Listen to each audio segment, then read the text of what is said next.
Today, it's all about Act 1. Everything we have unpacked so far in the other videos in the series has prepared us for this point because this is where we establish the following: the world of the story, the rules of the world, the protagonist's goal, our protagonist's 6 things that need fixing, the other characters that embody the A story, the theme, the catalyst, the debate. Because we've made use of Save the Cat, I'm going to now just use the terms they use in this book that we can find in Act 1. And those are opening image, theme stated, setup, catalyst, debate. So now that you're aware of everything that makes up the setup, Act 1, we're going to use bridesmaids as an example. We meet our protagonist, who is doing her best to impress someone who doesn't care for her half as much as what she wishes he would. Her world is introduced as a world where nothing seems to work out, personally or professionally. She's a mess, and she seems to have decided that settling for less than average is what her life looks like now. Her only constant and hopeful element in her life is her best friend.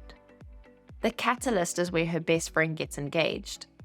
In a moment, her world is turned upside down and she risks losing her best friend to someone else.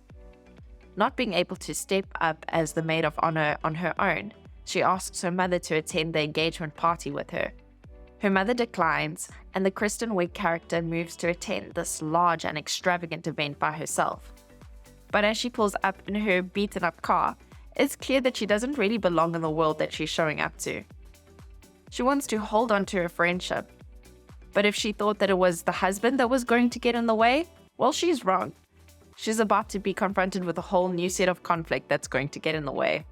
So this is what we refer to as the setup, and we've looked at everything that makes up the setup. We've looked at the setup using the example of bridesmaids, but we're now going to turn the limelight onto your story.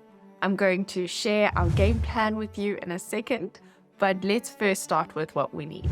I'll be using Post-its, paper, a marker, and a pen, but you're welcome to use a digital version of what I'm about to walk you through if you prefer. Now for our game plan. We're doing a scene outline of Act 1 today. We have already worked through the story circle and the beat sheet, so you have the content and the general structure to guide you through this act.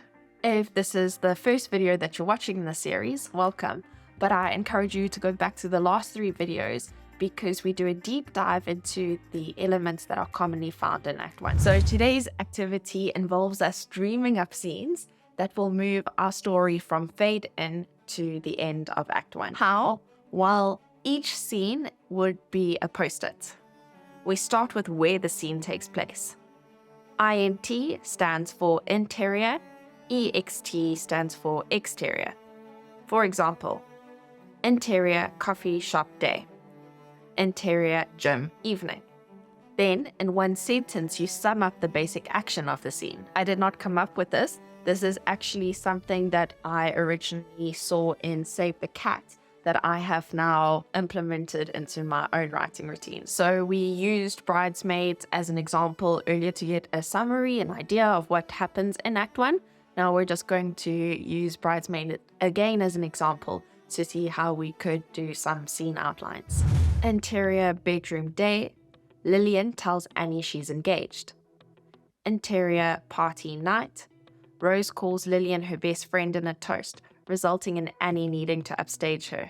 Your goal for today is to have 10 to 15 scenes outlined for Act 1. We will eventually cut some of these scenes when we approach writing the first draft of our screenplay, but our goal for today is to hopefully be filled with so much creativity that by the end of this activity, we will have an Act 1 filled with scene outlines. Let me know how it goes, and I'll see you in the next video. Bye!